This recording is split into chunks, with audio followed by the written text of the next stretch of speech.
Hello, all you hardcore boxing fans out there. How are you doing?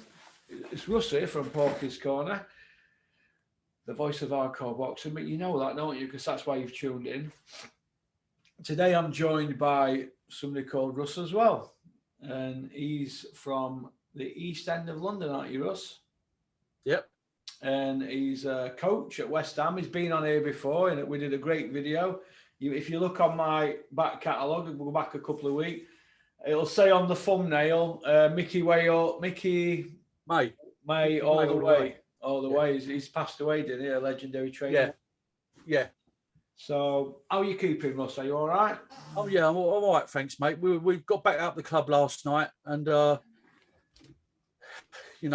tiny steps, got no dates for competitive boxing yet. But it was a good start. We had a good show. We had two groups of 25. So we had a good show of boys in last night and still a few to come back, It was good. Yeah. Let's back up a little bit since I've last seen you. What topics would you like to talk about, Russ, and what fights? I could go back so you got the Kelly Arvatesian fight, right? We've also got the Warrington Lara fight and the Frampton fight at the weekend with Herring. And I think all three fights took a similar pattern. Yeah. What I mean by that is, I'm not going to have a dig at any of these trainers, but if I was in the corner, I would have maybe retired all three fights on the stall at the end of the round before the towel came in, if that makes sense. Yeah.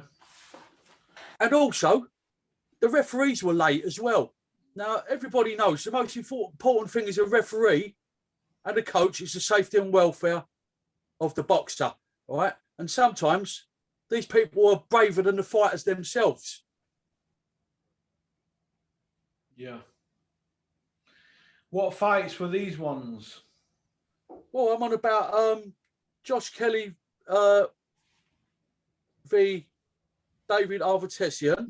David Avenetian, yeah? Yeah.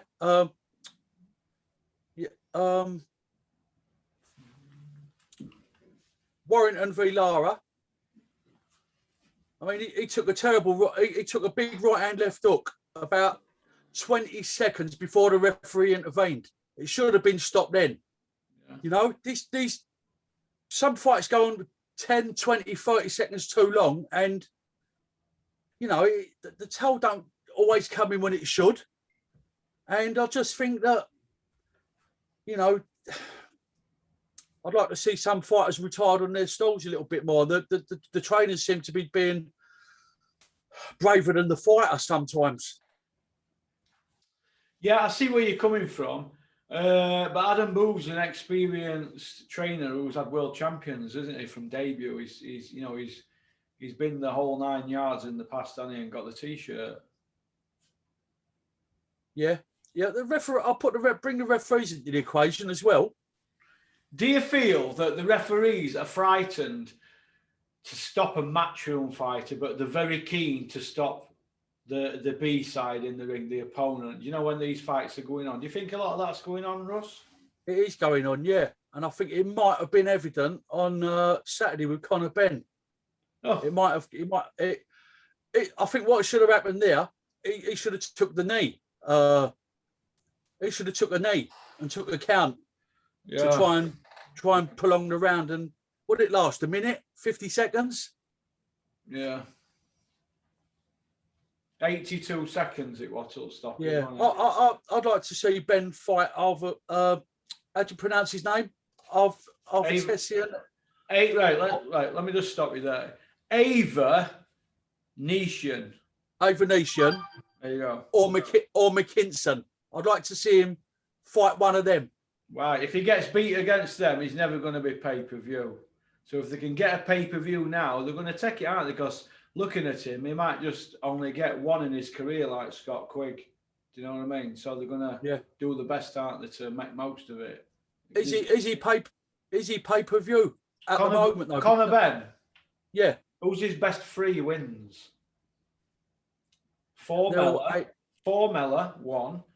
The guy he's just beat, Vargas, 2. They're both shot to bits. Who's third one, would you say? Piano in a rematch, and he lost first one. That's it. No area level belt. Southern area, no English, no British, Commonwealth, no European, not fought for a world title, not even got a win over a former world champion. And he's saying, I'm pay-per-view and calling out Khan. And they're talking Porter, Adam Smith throwing Errol Spence and Crawford into the mix and all that. What drugs are they giving them down at Sky and Match? And what are they on? What bugle are they putting up their beaks down there? Because I want some of it. He should be looking at fighting someone just sort of in the top 10, shouldn't he? Sort of like between sort of 6 and 12 or something, you know, or whatever they are in the rankings. Let me just say this to you. Right, let me just say this to you. 2 years ago, they had Conor Benn ranked at number 6, and there was such a furor with the WBA and people constantly tweeting Gilberto Mendoza and things like that. He took a break out of the sport. If you remember how Ara Davis broke his jaw, didn't he? He took a break out of the sport, and they slipped him back out that top 15, didn't they? But they slipped him back in, didn't they, when they came back? So it shows you that the WBA is probably the worst organisation out of the 5. Then you've got British and European, but we'll come to that another time. But out of them world governing bodies, Conor Benn has been spoon-fed. But them governing bodies, WBA, they're the worst, I think. Now, Conor Benn's not got a great win on his record. He looks the part, says all right things. He's now gone from being Mr. Humble to Mr. Spiteful and Mr. Tough Guy. And I drive a Range Rover with heated seats, he said. Didn't he? What's all that about? What's that got to do? That were after the Formella press conference. What do you think I'm messing about? I drive a Range Rover with heated seats. What? Now I'm paying per view. He's going about it all the wrong way. That's not the British way to do things. I'm not saying you've got to be humble like Joshua because that's manufactured, but don't start giving it large when you've not won a central area or a southern area, what you all call it down there. Josh Kelly. There's that Croker, McKinson, Congo, Anthony Tomlinson. Who else is there? There's plenty more at welterweight that he can fight. Why don't they get Ritson and O'Hara to step up and get at it with them? They gladly step up. He's not pay-per-view. But let me just make this point while I'm on one here. Conor Benn in his interviews talking about views and numbers and all that. He sounds like a clone of Eddie Hearn. But you've just seen that today, haven't you? Barry Hearn coming out. All snooker players are in uproar. Barry Hearn's giving 59-year-old Jimmy White a tour card, a tour invitation for 2 years. Why is that? He hadn't earned that. It's the old Pals Act, isn't it? Old Pals Act, isn't it? We've known him since the 70s. Old Pals Act. But he hadn't earned that tour card. Could you imagine if that happened with golf?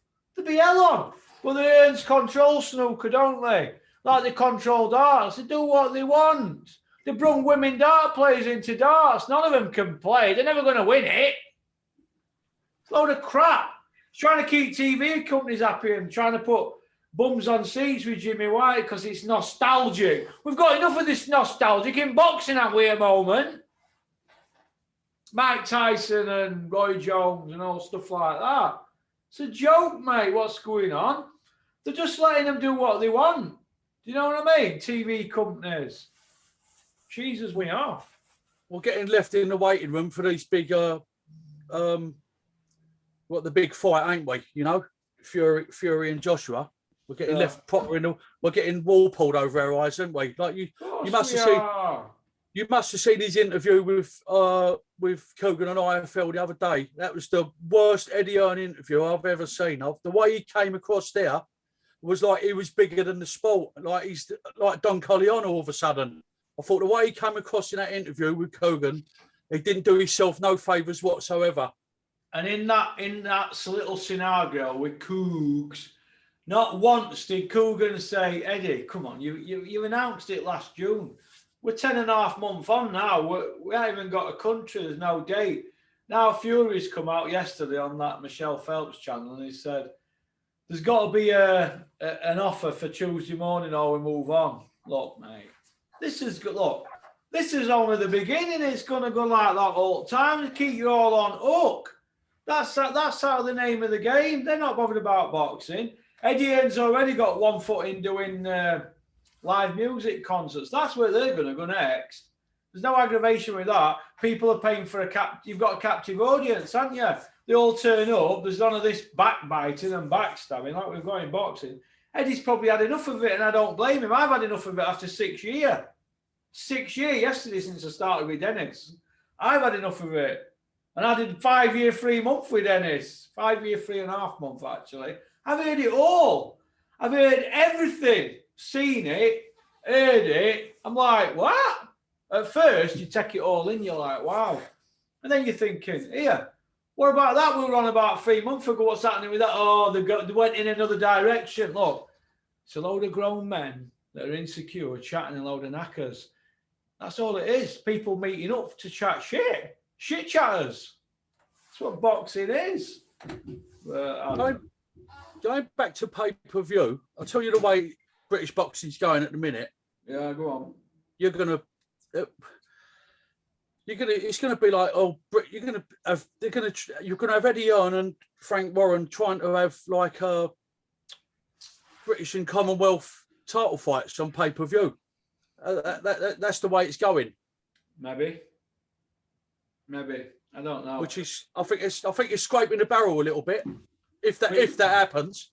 Do you feel, Russ, that we have a sense of entitlement from this generation now? Everybody don't want to put the yards in and just wants to leapfrog all the levels and be world ranked and get sponsors and that. And these sponsors, some of the contracts that come with it, say if you get in the top, what'll happen is people like Eddie Hearn or Conor Benn's team, they put a proposal together to sponsors and they say, well, look, as long as we keep undefeated and we're getting to the top 15 rankings, what are you going to pay us? Oh, and if you get into top 15 or top 10, we'll pay you this and top 5 and all that. Well, these people, these sponsors, your JD Sports and whoever they are, Reeboks, Everlast and all that, they don't know that rankings can be bought. All you do is lobby. That's all you do. You lobby. Like you lobby at Border Control. When you want your lad in an eliminator, then a final eliminator, you lobby. So basically, it's bent. It's bent. The manufactured and manipulated. You could say it's bent, but nobody talks about it being bent. It's an unspoken word. It's bent. I was looking at the ratings of that Vargas who Ben beat at the weekend just before I come on here with you, and he's not ranked by any of the bodies in the top 10 or 15. But yeah, Conor Benn's calling out pay-per-view fights now. Yeah, he's he's got an exciting style, and like I do think Tony Sims has settled him down a bit. Although he settled him down. What settled him down? What was he beat? Who has he beat and what has he done? What's his body of work? What has he won? Russ, I'm talking about his style of boxing, not who he's beat. The way he's the last two, like it was a bit erratic the other day. I mean, he blitzed that fella, he blew him away, didn't he? But the last couple of bouts, he's shown a bit of steady improvement. He ain't been crash bang wallop. He has tried to box a bit, and if you spoke to a lot of people in the fraternity, they will say he's thinking about his boxing a lot more, and but I don't know really, but how far he can go. But he's Kell Brook and Khan. How long they've been out of action for? You know what I mean? He's talking about fighting the winner of them. You know what? When's it going to happen? Kell Brook and Amir Khan tear him a new arsehole, mate. Literally. That'll be pay-per-view, won't it? That'll be a farce. Yeah. Yeah. Where's your picture anyway on screen? What picture? Where's your photo? I can't see it. All I can see is your name. Oh, I don't know. All right, no problem. The Man with No Name. It's like a Clint Eastwood film, isn't it? All right then. Moving on then from the Adventures of Tintin. What did you think to Shannon Courtney against Ebony Bridges? What do you think to how they got the fight, how it was sold, how it was commentated on, and what were your opinion on the verdict? I'll give an impartial opinion, and that opinion is that I thought Bridges won it by a couple of rounds. And I'm not going to be biased towards the English fighter. You know, I thought I had the first round even, and then I think the next 3 rounds I give to Bridges, and then she won. I think might have been. I'll give it to Bridges. I won't say who it is who I spoke to. I spoke to one of your regulars on here the other day in a private message. Yeah. And we both scored it similar, although he had Bridges win it by a 1 round. Well, I watched the Sky thing, right, and then I watched the other one, and I had it to Courtney by 2 rounds. But really, Macklin and Benn are narrating a story that's not true. I mean, the other girls are hitting her, nothing's getting said, and when Courtney's hitting her and they're blocked, they're saying great combinations. And I have a problem with that because they're doing that because they're looking after their own fight. And I can see that, but they're not being impartial, is it? And there's too much of that going on in the sport of boxing, in my opinion.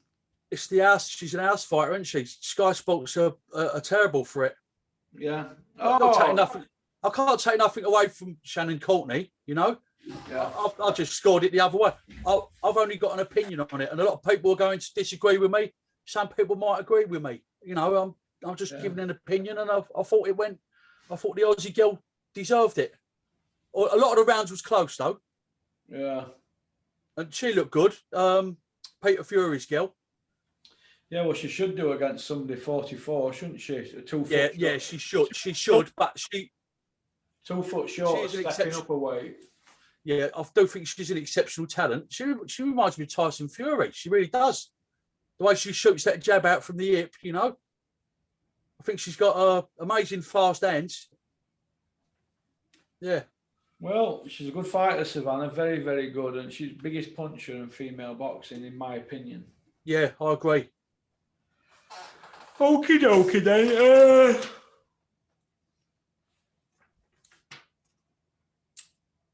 Dave Allen on about coming back. What do you think to that? Well, again? Well, he says that he wants to make a comeback, but didn't he have a big retirement recently? But apparently he's got a sports psychologist now, so that could be the script they're going to peddle. He's probably been sponsored by someone who wants to push it out there as well. I don't know, but we've got to wish him well. But after his statement, which I've got here a few months ago, he said, and I quote,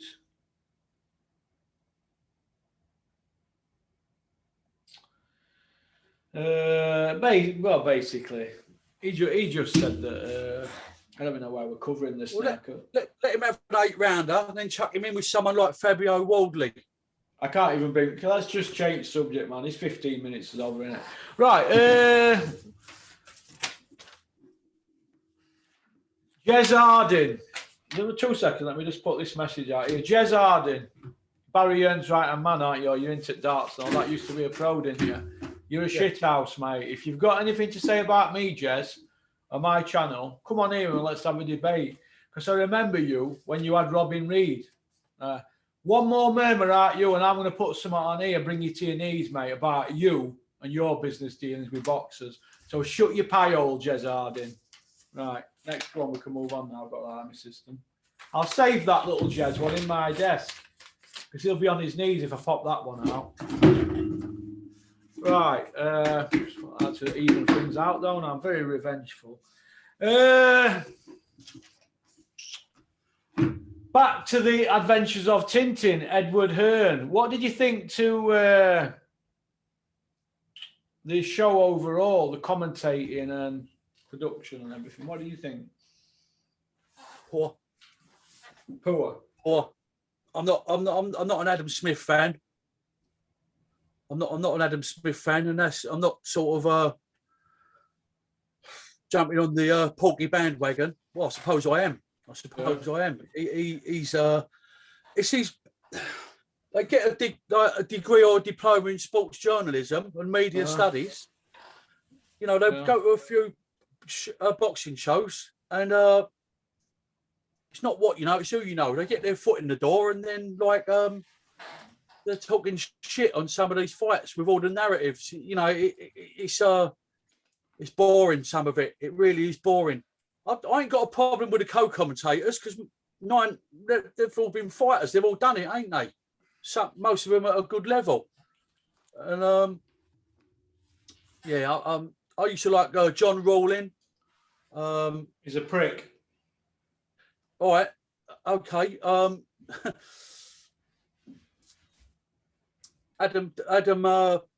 Ian Dark. Yeah, he's all right. Ian Dark. Yeah, they got rid of him, didn't they? Dempsey when they use him. Paul Dempsey's good. Yeah, Dark's good. The first one, John Rowland. Now he's a company man, mate. He's another Macklin and Bean. He'll go at own fighters. He won't say anything about punches thrown from opponent and blah blah. He's shocking. Barry Jones is another one. He's shocking. Pocky, you can't say that about Barry Jones. You Pocky, you're a hater. Barry Jones is shocking. He's one of the biggest company men now because they're all trying to get a few quid. They start off meaning well, wanting to be impartial and all that.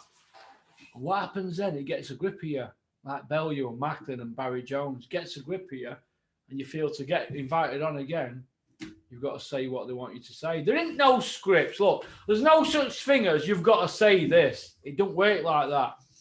There's stuff that you should know that you can't say, and they know. Them who play the game know. Them who don't play the game, the Clinton Woods and Robin Reeds, they get pulled to one side and they say, well, I'm here for my expert analysis, aren't I? Oh, you can't say that. The other ones who are a bit more cunning, you know, they're cunning like a fox. You know, like Tony Bellew, Mr. 4 pay-per-views, never beat a champion. Cunning as a fox. He's at Sky, isn't he? Because he knows how to play the game. That's all it is. Play the game. I have people who come on here and talk to me, not just on Zoom or on my channel on camera. I'm talking on phone. And I'll say, what, well, that you come out with yesterday? And they'll go, well, what it is, Paul, because I've got to play a game. I said, well, fair enough. But don't chat that to me and then go out and say that, because I don't have that. I won't have that, mate. It's all right having the gift of the gab, innit? It's saying the right things, ain't it? Look, if you want to go back on Sky and be a regular, you've got to go with their narrative. That's what it is. You've got to go with their narrative, like Johnny Nelson. Johnny Nelson knew that Takam coming in to fight Anthony Joshua at 12 days' notice. Don't forget, heavyweights don't have to make weight, do they? So Takam comes in at 12 days' notice, but it's a hard sell, isn't it? So what does Johnny Nelson come out with? Takam's like Holyfield and George Foreman rolled into one, and I fear for Anthony in this fight. Or Eddie Hearn. Ooh, Eric Molina, I've just seen him on Punch Bag Cougs. He's really up for this. I've got a squeaky bum. What, Eric Molina against Joshua, Olympic gold medalist, who were world champion at the time, British and Commonwealth as well, already on mantelpiece. Eric Molina, look, they've got to say that. They've got to go the opposite. So you've got Adam Smith saying, oh, Takam will get beat. Johnny saying, oh, I don't know, you know. He's like Holyfield and Foreman. Then we get to the creme de la creme, don't we, of Mr. Johnny Nelson, a.k.a. company man of the decade. Mayweather against McGregor. What does he say? He can see how McGregor wins because down the straight, he's a fitter man. Did you see McGregor after 3 rounds in that fight? He couldn't even skip with his feet, could he? There were no bounce in his legs. But he had to say that, didn't he? Because they got to try and sell it. Do you know what I mean? Yeah. So, what about, did you watch the Scottish boy, Campbell? Did you see his opponent at the weekend? Wow. They must have dragged him in from the local shopping centre. Campbell who? Campbell, what was the Scottish fella, the heavyweight? He was on that show at the weekend. On the Matchroom show. My memory must be gone. Is that his name, Campbell? It must have been that crap. I can't remember him. Can't have made an impression on me. It lasted about a minute. They just looked like they dragged the geezer in off the street. Like, well, there's a lot of that goes on. Don't look at the guy that Frank Warren put in with David Adelaide. What were all that about? Oh, that was sore. He might as well have better sparring, hadn't he, than doing that. What's all that about? Yeah. I don't get that, mate. I don't get that. But let's talk about something positive, because this is negative. It's just... All right. You know, Ted Cheeseman the other week when he beat Metcalf. Who? Ted who? Cheeseman. A.K.A. Quasimodo. Right. I thought he'd done well. He rolled his sleeves up and it was in the trenches stuff. It wasn't a very technical boxing match, but I'll tell you something now. He got Eddie Earn out of jail on that show because Dillian White done what he was supposed to do to Povetkin in the first place. So that fight has not springboarded him any further in the rankings or in the heavyweight division. So he was meant to do that to Povetkin. Most people predicted that. Ted Cheeseman deserves, out of that pay-per-view money, deserves, in my opinion, a £20,000 bonus because he saved that show. He saved it. Well, whether you like, whatever you think of him, he saved that show. Yeah, but Ted Cheeseman's put in fights like that to put miles on clock because people say Ted Cheeseman's on, it'll be a tear-up. That's his moniker, like Eggington. And they'll just keep putting him out there, getting him bashed up, and then he'll be finished. He'll be like Dave Allen and Eggington, and then they'll just let him go. Cheeseman's 25 years of age, mate. He's already sounds like Meldrick Taylor. Do you know what I mean? So, I just want to giving him credit for, like, really, it was a good performance, wasn't it? I've got to be honest with you. I fancied the other geezer to beat him before that fight. To beat who? Metcalf. I tipped him to beat him. It was disappointing. Yeah. All right. Fury Joshua. I don't like to talk about it because it's just giving these shithouses airtime, isn't it? Because that's what they all are, aren't they? Shithouses, everybody involved with it. What do you think's happening, and how much longer can they keep the pretense up? Let me just shut this door.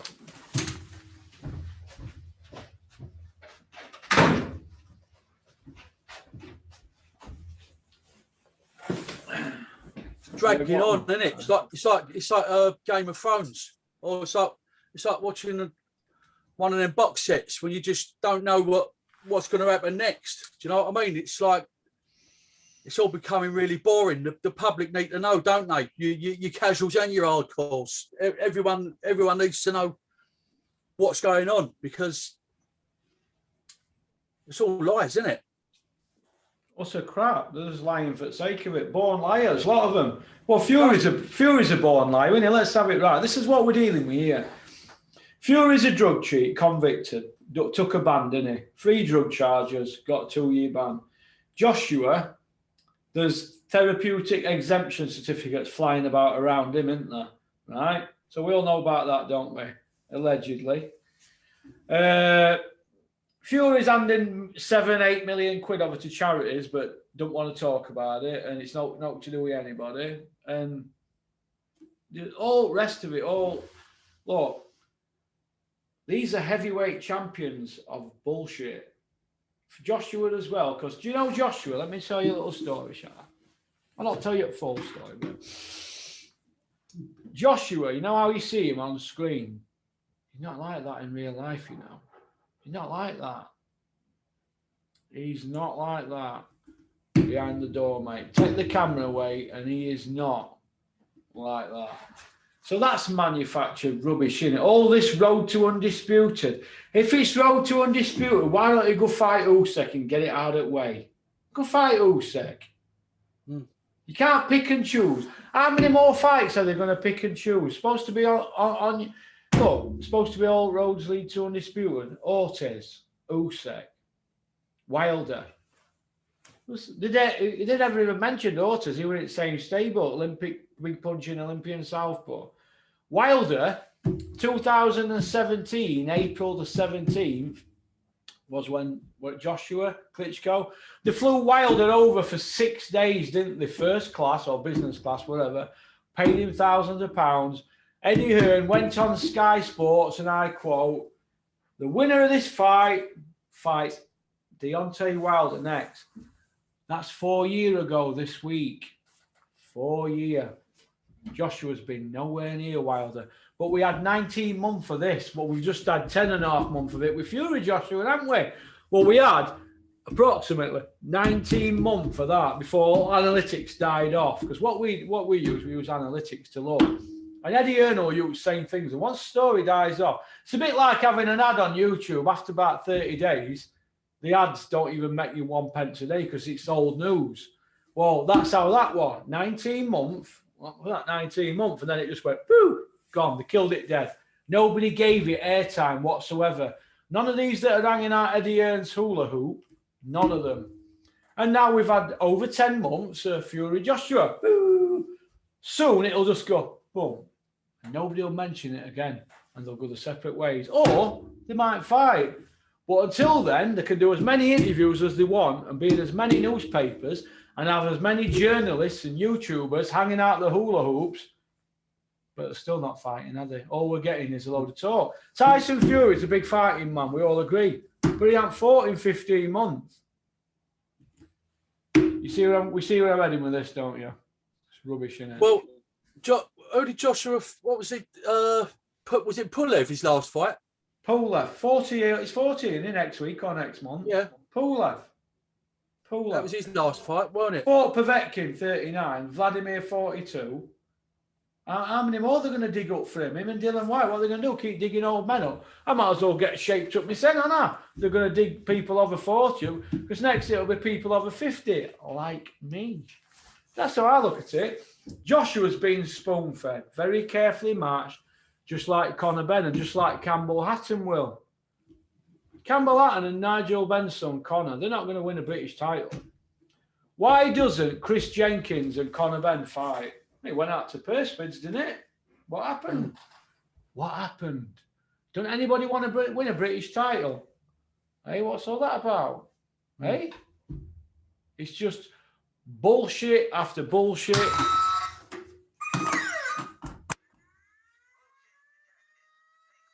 Take precautions, bullshit. I've been buying I buy the boxing news every week religiously. I've done for years, and there's no British rankings in there either, you know, or anything. I mean, I understand the pandemic's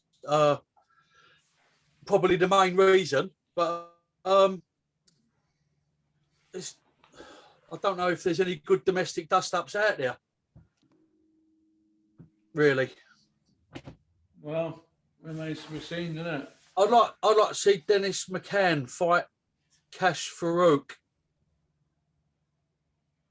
That's what I'd like to see. Yeah, it'd be a good fight, that, wouldn't it? That'd be a good fight. I'd like to see Josh Whale against Gavin McDonnell. I think that trilogy is a good fight. When was the last time he boxed? McDonnell? McDonnell? Who's that? You just said Gavin. Oh, yeah. Ages ago, over a year, I think.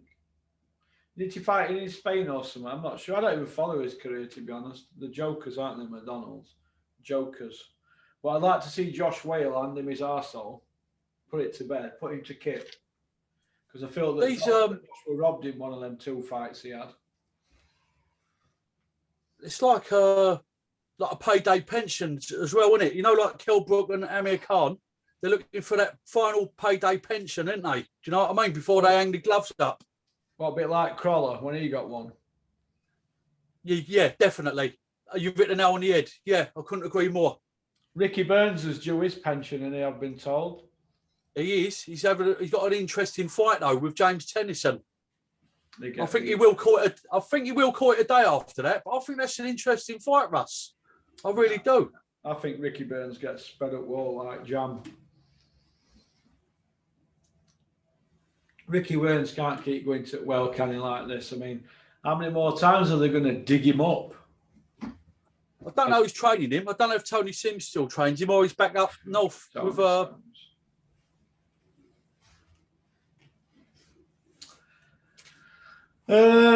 What about Billy Joe and Canelo? What do you think about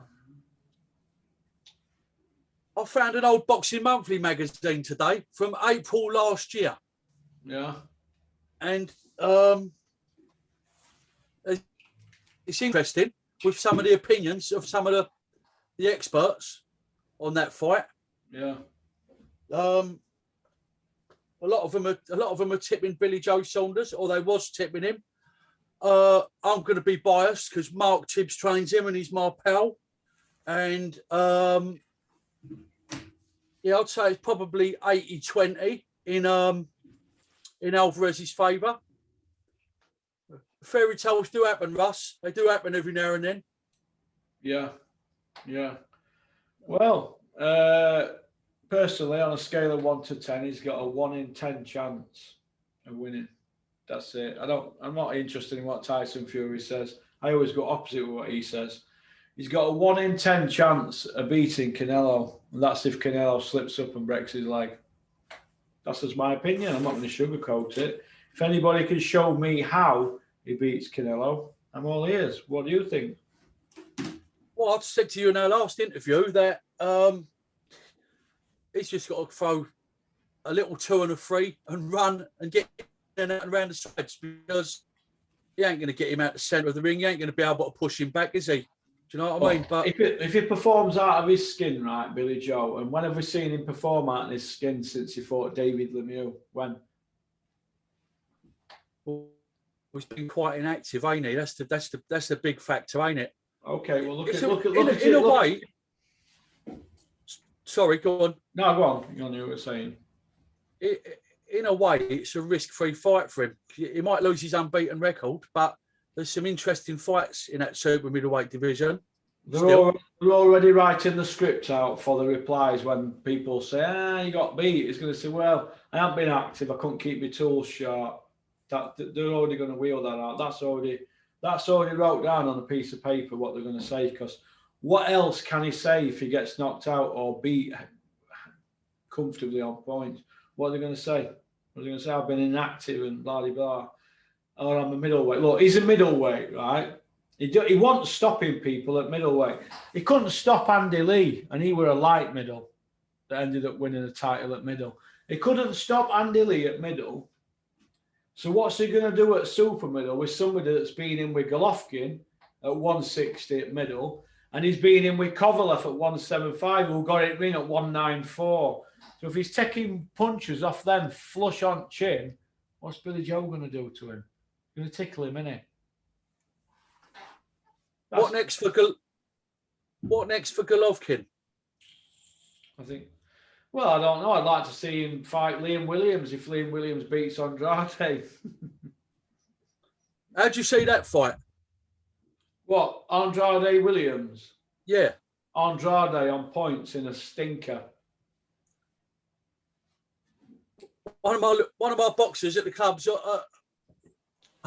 bet me £20 that Williams beats him. Who's Williams' best 3 wins? Tell me him. But you can't name them, can you? No, because they're all domestic level, ain't they? Do you know what I mean? And then when he did step up to the plate, Smith done him, didn't he? Yeah. And would you put Smith in there to beat Andrade? You wouldn't, would you? Probably not. There you go. No, I wouldn't. So what your mate's talking poo, innit? Well, it's only one of me boys. It's just he's had a £20 bet with me, and I said I'm going to take it off you as well. Take it off him and get yourself a Chinese kid for tonight. Get some egg foo young, some Hong Kong ribs with barbecue black bean sauce or something, which I'd be eating if I didn't have this round my waist. So I'm still on baby. What do you think? Going back about a month ago, 5 or 6 weeks ago, do you remember Max? Did you see the Maxi Hughes fight with Paul Hyland when the referee told him to box on and he walked to the corner with his back to his opponent? Saw that, yeah. All a bit funny, that, wasn't it? A bit dodgy, wasn't it? You think? Yeah, I don't think it was in the spirit of the sport, although, like, Maxi Hughes was within his right to do that. But I think Hughes had swallowed, hadn't he? He turned his back on him, and I think he was waiting for the ref to wave it off, even though he'd said boxed on. He said box on, and then he's clamped him from behind, which was a bit of a liberty. But what do you think? The rules. What do you think, Russ, about the British Boxing Board of no control? What do you think about these people, really? Let's see what your opinion is, because I know you've got a amateur coaching license, but that's not to do with British Boxing Board. That's England amateur, isn't it? Yeah, I've got a pro license as well, but I think the standard of refereeing is poor. Yeah. I think the standard of judging is shocking. Yeah. And yeah, that's my opinion on the. I don't want to get myself into no trouble and have my license. What off them shithouses? They're all 70-year-old men. They won't put out the misery. If this were 200 years ago, I'd kill them. I'd shoot them all dead. Be mercy killings, mate. Get rid of them. I won't have them involved in this sport that I love. I'd shoot them all. I'd do an Adolf on them, mate. Line them up against the wall. Bye. That's what they want, mate. They've been milking it that long that it's corruption at its finest, mate. It's nothing short of scandal, and it's starting to annoy me. I'll tell you what, right? Company House says they had over £900,000 put through their books last year. They didn't pay any tax in it. Do you know why that is? When you go into it, they put it down as expenses. So that's £18,400 a week on expenses. Where are they going? To do what? To do what? Well, they're hiring private jets. It's £8,000 to Jersey on a private jet from here. So you go to Jersey on it's £8,000, right? So there and back, 16 grand. Are they going everywhere on private jets? Or limousine? Because we know Robert Smith had a limousine driver, don't we? When he was banned for drink driving. Well, that put through that. Is this what we're doing? We're paying Robert Smith to be driven about in a limo, but yet he can question people when they go for board license if they've got a criminal record. Because you get done for drink drive, you've got a criminal record, haven't you? I just think what's good for goose is good for gander. These people have had their noses in the trough for too long. And it needs somebody with a few quid, some sponsors to say, do you know what? Enough is enough. And I will get somebody to draw up a structure of how to set it all up. Because I'm knee deep in all this. I've got paperwork here. I've got people emailing me left, right, and centre. He just needs somebody to say, do you know what? I've had enough of this. Let's set our own governing body up in England, like Frank Warren did, in the early 80s. Do you remember? Frank had a go at him, didn't he? He wasn't going to take it laying down, was he? But he ended up mates with them all, didn't he? So it all worked out, didn't it? Because these people, one thing that border control are frightened of, one thing I learned from doing all them years up at Dennis's, Dennis used to have it with them every week. There were always problems every couple of weeks. What they don't like, that border control, they don't like lawyers. They don't like legal arguments or anything like that. Just like Matchroom, because it's counterproductive, isn't it? It's counterproductive. But you get somebody throwing lawyers' letters at them, like Dennis. Let me tell you a little story. I said something once. I forgot what it was. I think me and Dennis did an interview, and it's on channel, and I said, what about Gavin McDonald, Dennis, and Josh Whale? Dennis goes, oh, yeah, I've had a text off Gavin McDonald. I'll tell you, this is a true story. And he said, Dennis, have you got any featherweights I can beat up? So Dennis texted him back and said, yeah, we've just signed Josh Whale. It was me that signed Josh. We've just signed Josh Whale. Get in touch. And we spoke about it on film. Do you know Steffi Bull put a complaint into the board about that, saying that it were tapping up? But yet Gavin McDonald was the one who texted Dennis. Do you know what I mean? So, but when the board got in touch, they said that it were me that were tapping people up behind the scenes, and I've not got a board license. So they suspended Dennis's promotion license for one of his shows. So when I went in to office one morning and I thought, I'm going to copy it here today. Dennis was like an iceman. He just said, don't worry about it. I've got lawyers on the job. I said, well, are you going to a board meeting on Sunday? They wanted him to go to a board meeting on a Sunday morning in Bradford. Can you imagine? Dennis can't get out of bed in the morning at best of times. So on a Sunday, you've got no chance of him being sat out drinking wine all night. You haven't got a prayer. So he went, no, I'm not fucking going to that meeting. I've got lawyers on it. They didn't do nothing. I'm not a board license holder. I can do and say what I want, right? But these people, they try and control you. So once Dennis got his lawyers on job, they didn't do note, mate. They didn't suspend anything. And do you know why that is? Because they don't like legal stuff. They don't like legal arguments because they have to pay people as well. But they've got people behind the scenes there, like that John Reese. Is he still there? Do you know him? QC, innit, John Reese? Yeah, what? They're a lawyer for the British Boxing Board of Control. Yeah, John Reese, innit? He's QC, innit? Yeah, so yeah. Does he get fed up with all this? Because let me tell you this, if you want to go battling with Dennis, he'd put you in court, he'd take you all the way, throw thousands at it just to prove a point. So they didn't suspend him, but what he does, people like Steffi Bull, you see, they try and cause friction. I mentioned this the other day, didn't I? Steffi Bull will try and cause friction behind the scenes. For example, you go on Steffi Bull's Twitter, and have a look at this screenshot that Dale sent me. And you've got Steffi Bull. Somebody's tweeted Steffi Bull having a bit of a ding-dong with him. Somebody called Cody Kinahan. Go on Steffi Bull's Twitter. Steffi's replied with a photograph of me, meaning that's Russ. Why would I want to put tweets out as one at Kinahan's to him? I don't have time to fart with what I do in a day. But what he does, he gives other people bullets to fire. People say, he's living in your head, Porky. No, nobody lives in my head. But the point I want to make is, in boxing, people don't come and say, you've got a problem like that. They come with smiles and handshakes, and behind the scenes, they stick knife in. Now, that what he did with Gavin McDonald, Josh Whale, stuck knife in, didn't he? Because we heard of somebody at board that were him that complained, and it ain't the first time he's done it. If they can't do it that way, they'll go it the other way. They'll go the gangster route, try and get you a slap. But I'm still here. Do you know what I mean? I've been to his house and all sorts. He wasn't in, fair enough, but after what I said to his missus and what she said, he should be coming around my house and filling me in, shouldn't he? To defend her honour. That's a shit house, mate. But that's just one small little tadpole in the sport of boxing. And it's full of shit houses, 97%, and I'm up to here. But in a few days, it'll go back down and I'll gather my bearings. But I don't like how the sport's run from top to bottom. People don't want to be known as a grass. So managers and promoters get away with murder. Not everybody wants to go telling tales to the board, you know. Especially fighters. They're the last people that do it.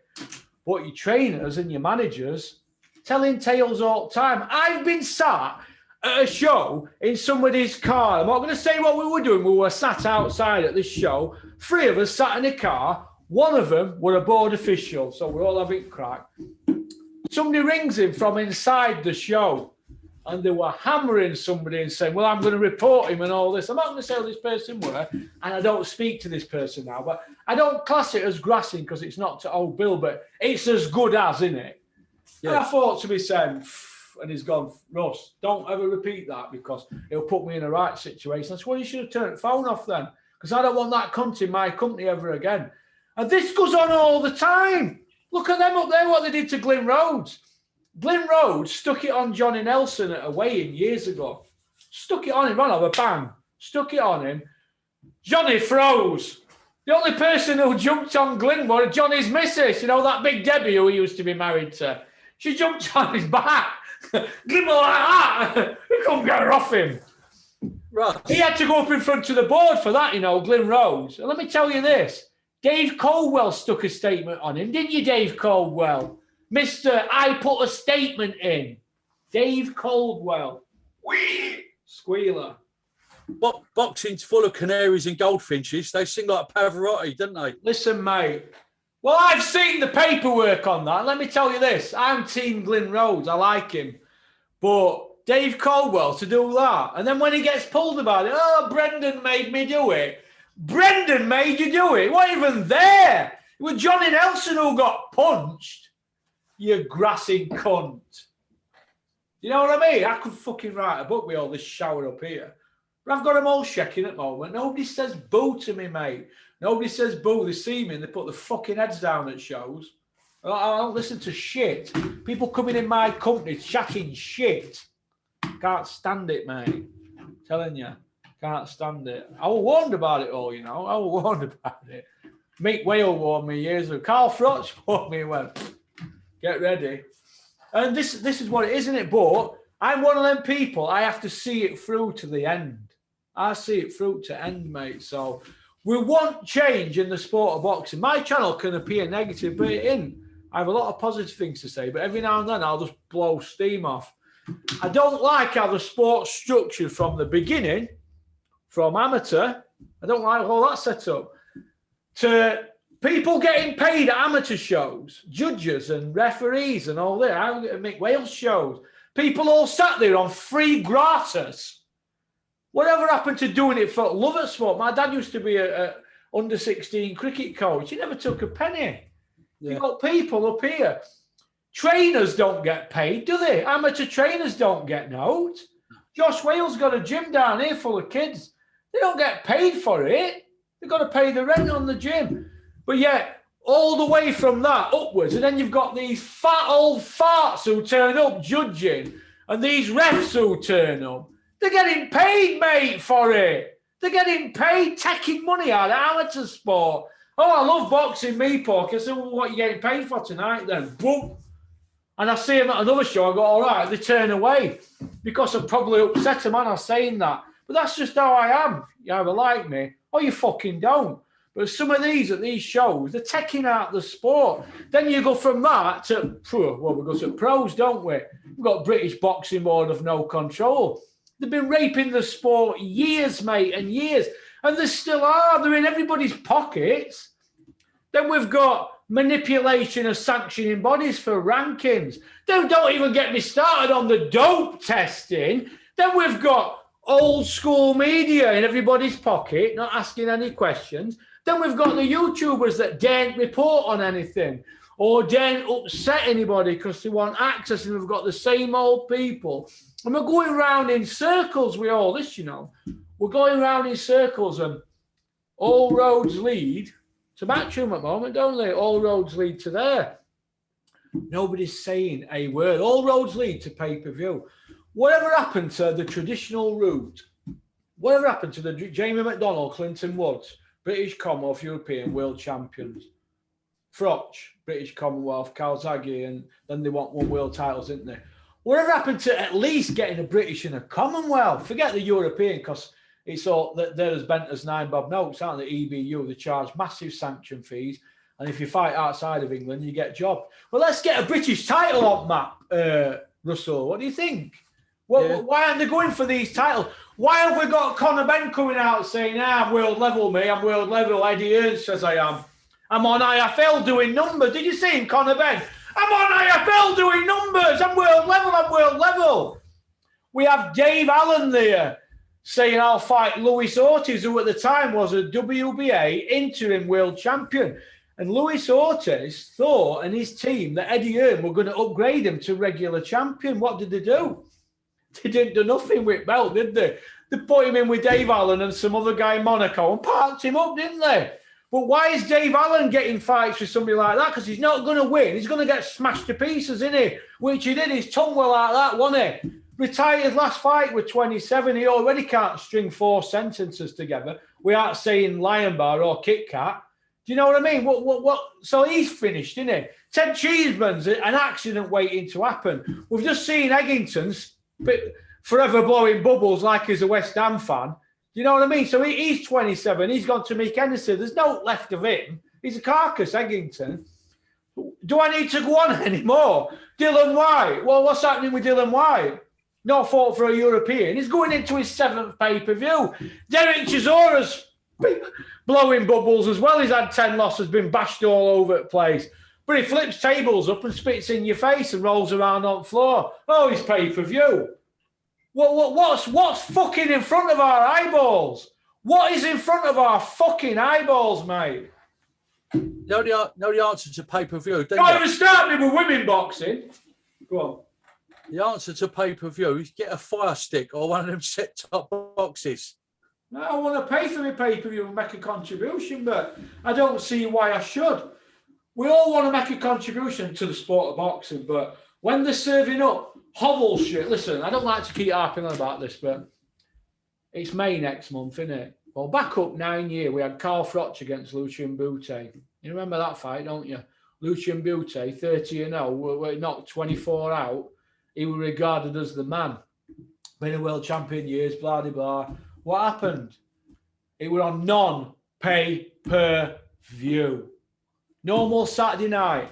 What we got on a Saturday night now? What we got now? Conor Benn against some fat guy who's had a chicken breast for the last 5 days. He had to take £9 off.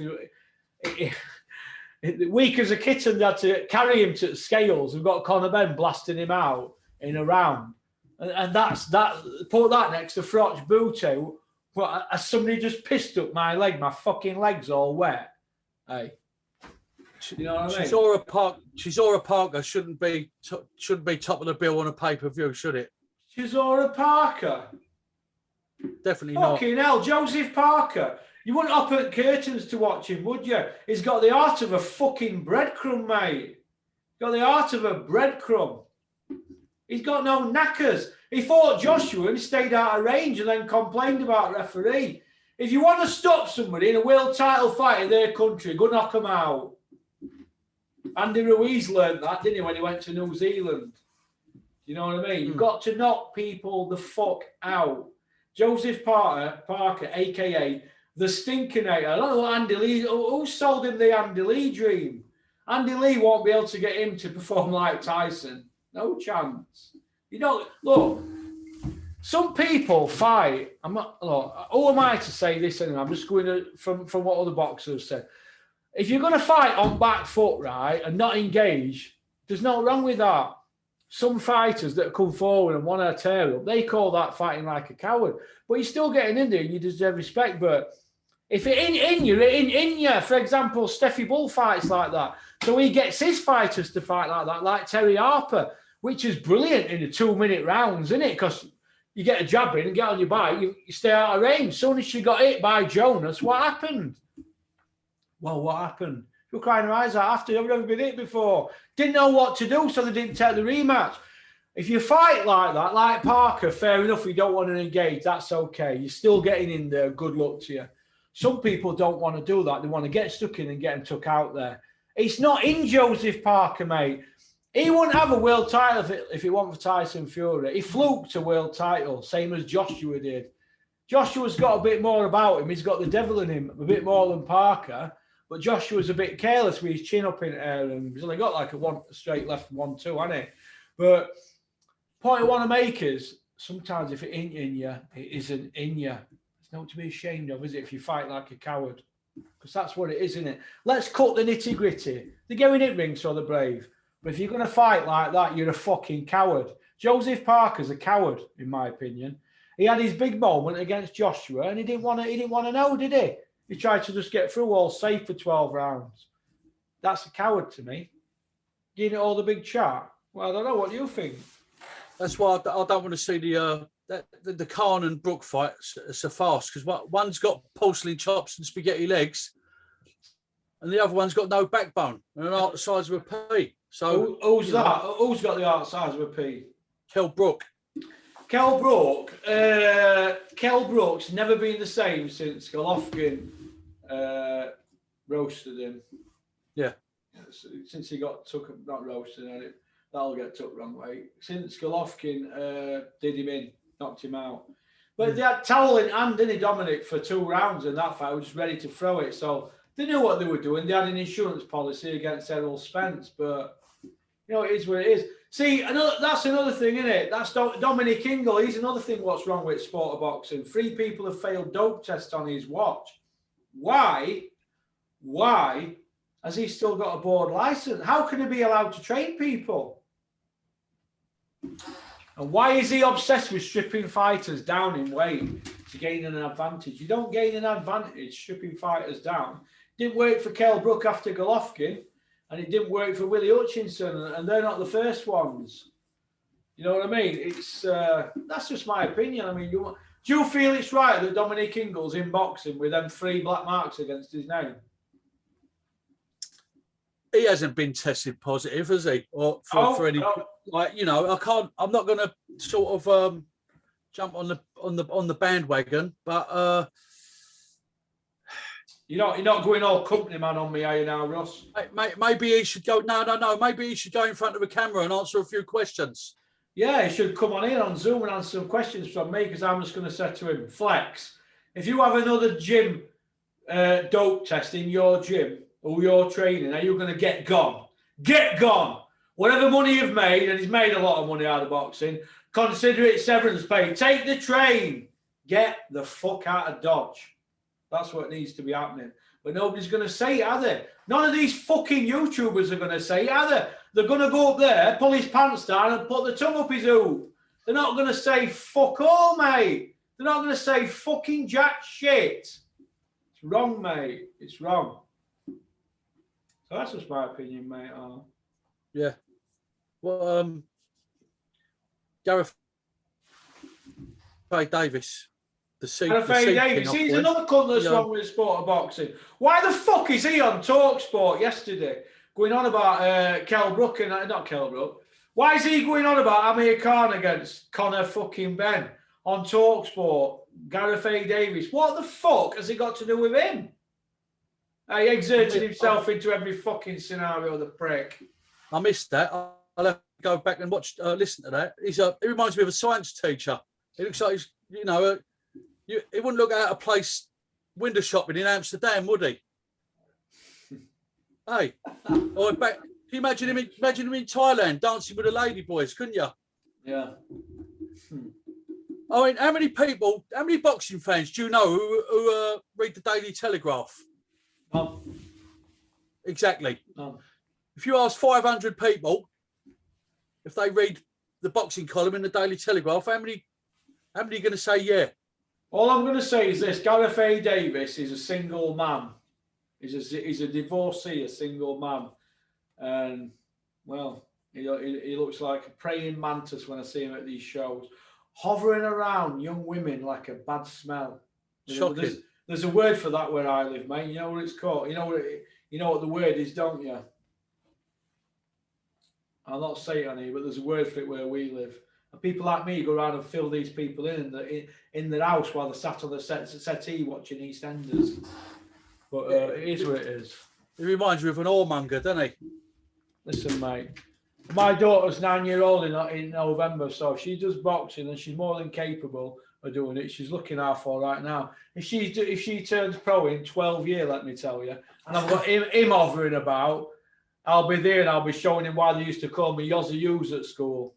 You know what I mean? He'll get one straight across his nap. Oh. What about Beefy Smith versus this Kurbanov fella in Russia on May the 8th? He'll get thrown under the bus, mate. Last throw it dies for him. Yeah, I don't know too much about this other fella. I've watched a bit of him. He looks a lot of vicious body puncher, but I don't know what the caliber's like of the journeyman in Russia. This is how I look at it, right? Do you know Beefy Smith? I'm never big on him anyway. I mean, he's a former world champion that's never beat as world champion. Right, that's Beefy Smith's story.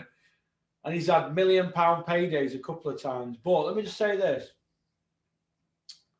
Joe Gallagher went out on a limb for him, protected him, mentored him, trained him, got him in condition and all that. And look what he goes and does. Total shithouse. Shithouse, mate. I hope he gets knocked out. Fuck him. Can you recap me? What did he do? He left him, didn't he? And then denied it, saying I hadn't left him. And then he's popping up saying I'm being trained by so-and-so and so-and-so. Look, if you want loyalty, get a fucking dog. If you want loyalty in boxing, get a dog. But I don't agree with any of that. I don't agree with it. I didn't agree with Liam Cameron. Left Chris Smedley. I didn't like that. He went to train with Clinton Woods. But Clinton didn't tap it up. I'm not going to go into that bit. It wasn't Clinton's fault, but I don't agree with that. When you've done well for kids and blah blah blah, then all of a sudden they just want to up and leave and not contact you for ages and all that shithouse behaviour. Like I said, there's 3% good people in boxing. The other 90%, no, the other 97% are shithousers. He's in the shithouse bracket, isn't he, Beefy Smith? Am I right? Well, that's shithouse behaviour. My opinion. So I think we've exhausted a few avenues of it last hour now, haven't we, Russell? Yeah, so we've covered a few things, ain't we? Yeah. 2 seconds. Let's get me a cup of tea. Fucking bring it up.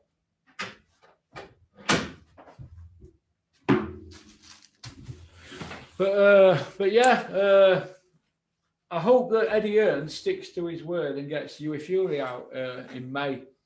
Well, apparently Hughie's out in May, so that's good. Let's hope that it's a fight that Hughie wants, and that it's not just a tick-over fight because he needs a test done in now, Hughie.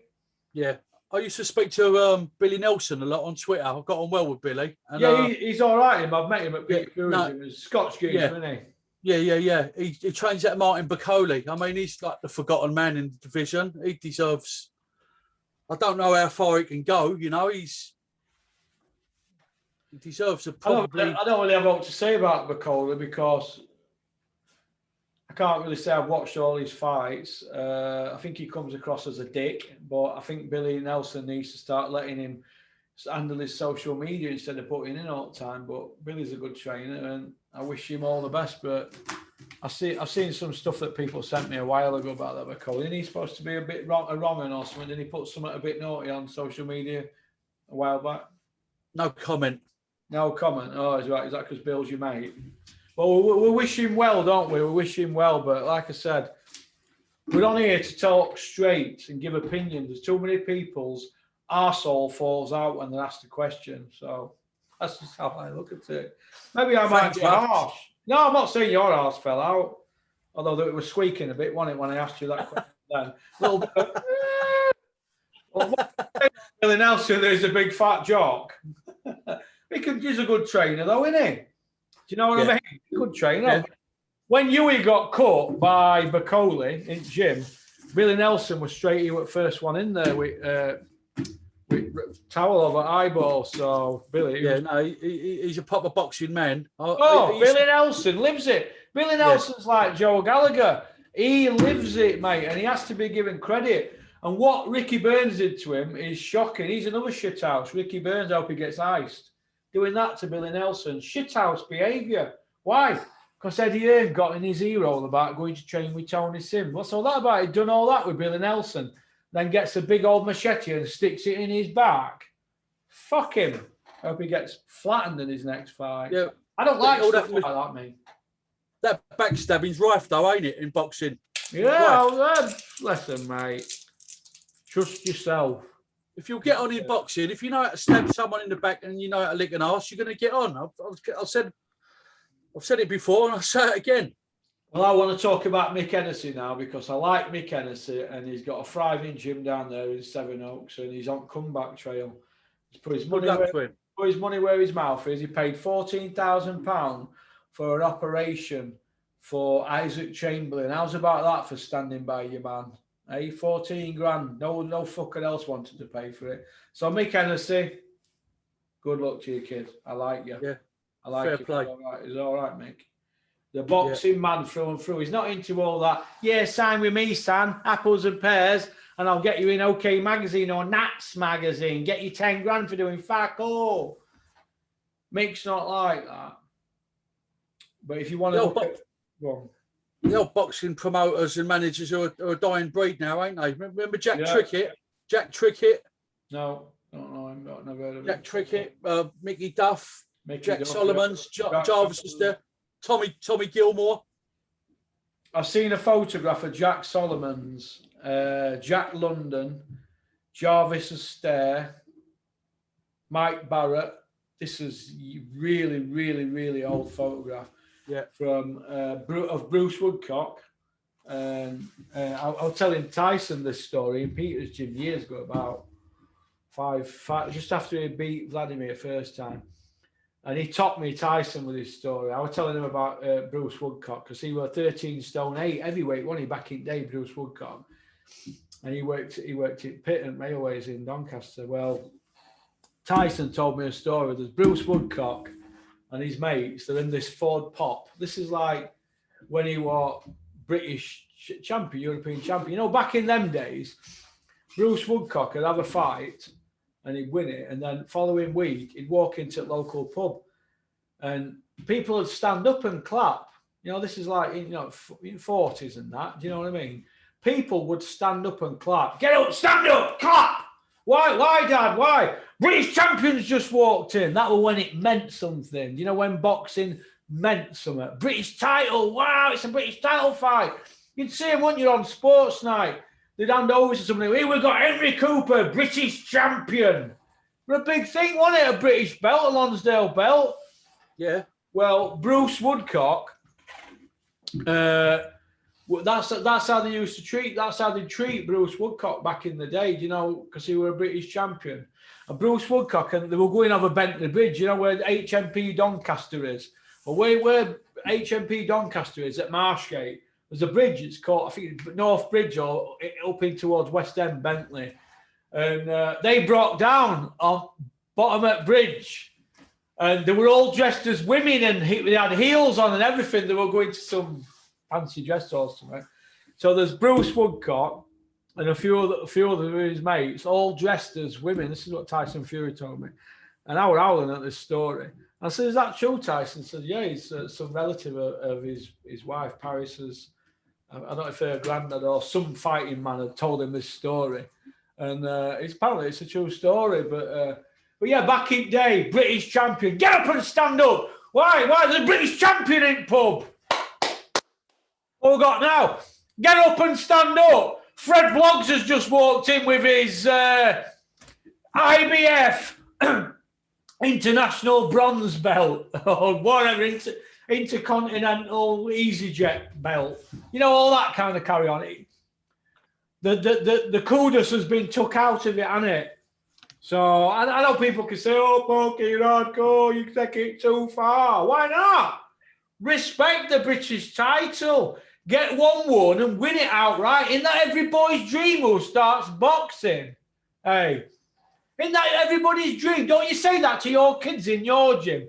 You win a British title one day. Don't you want to win a British title?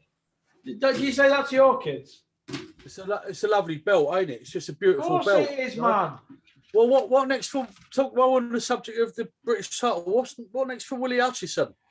Willie Hutchinson, Dole Q, if he stays with Dominic Ingle, he'll be on rock and roll. He got his tactics all wrong in that fight.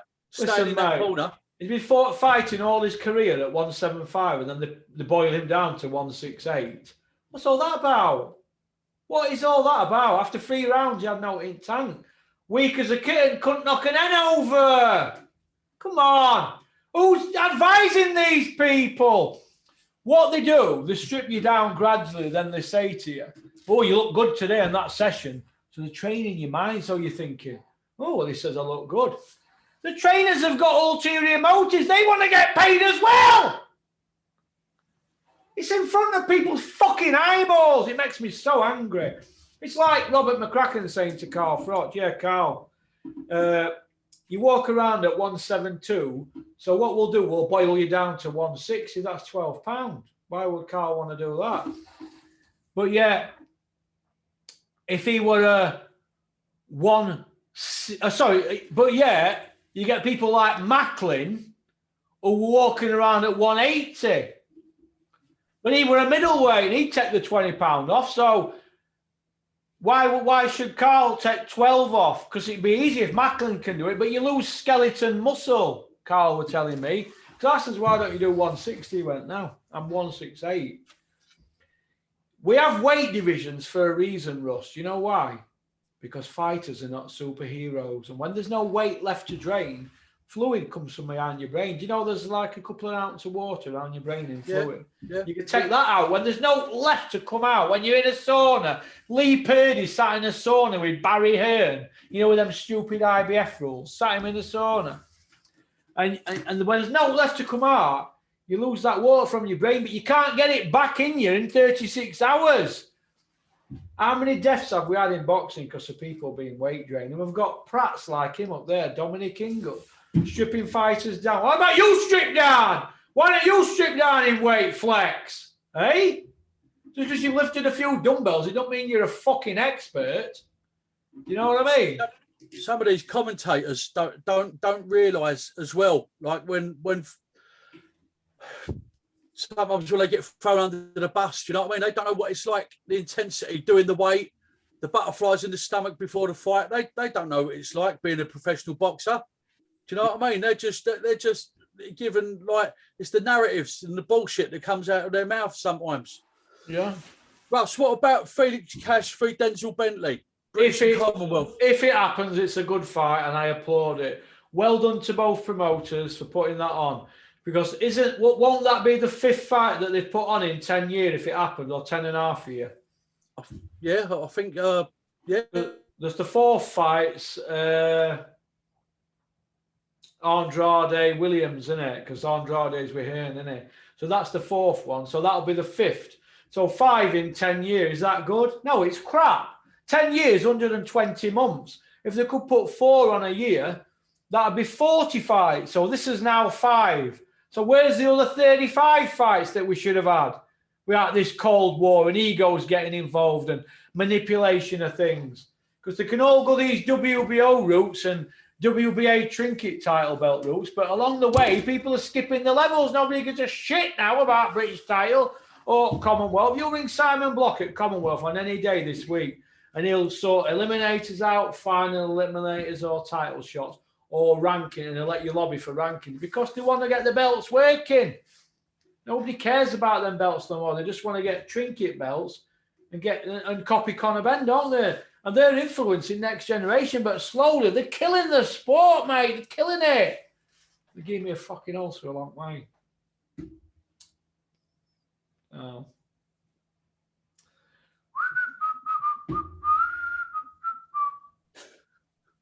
What? You're laughing? I think I've covered everything I had written down and wanted to speak about, really, Russ. Played it safe, haven't you, with no photograph on? What are you frightened of? What are you frightened of? Somebody pulling you? No, I didn't know I had to put a photo on here. The whole point of me doing Zoom is so that people can... Well, then again, Terry don't come on, do we? But we all know what he looks like, don't we? He don't put his picture up. No, I ain't got a problem with it, but it'd be nice to look at somebody I'm talking to instead of... You haven't even got a picture up, have you? It just says your name. It's like I'm talking to my son because that's my name as well, isn't it? Can't you do that for me? Put the picture up. No, I don't know how to do no either. I'm useless on the computer. I don't know how to do it. Okie dokie. Well, listen, it's 2:15 on a Tuesday. It's 13th today, isn't it? So I'm going to go get off. I'm going to pick my kids up from school now. So peace out. Keep on trucking. Keep sporting boxing, Russell. Is there anything you'd like to shout? Anybody you'd like to give a shout out to before we part ways?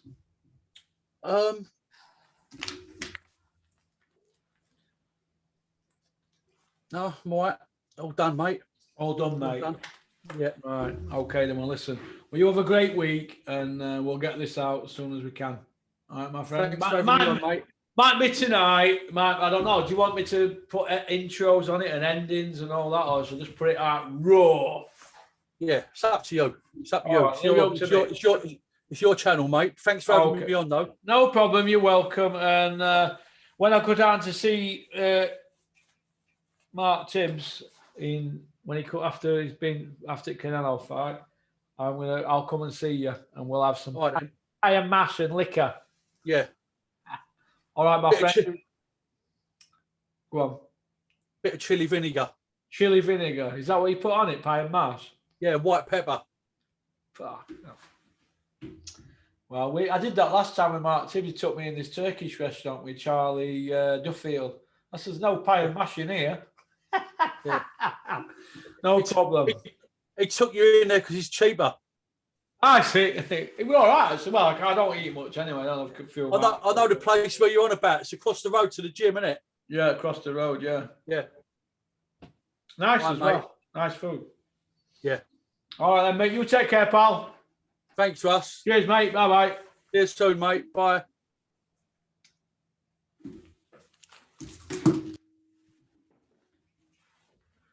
Right. That's about it.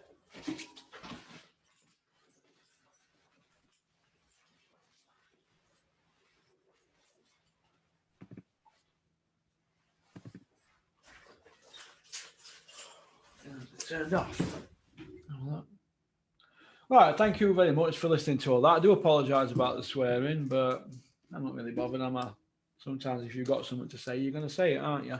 And I've plenty to say on the sport of boxing. If anybody's offended by what I've said, I don't give a fuck. Fuck off. All right, sort your heads out and start doing it, boxing a service instead of this fucking service. And you know you are, shithousers. All right, peace out.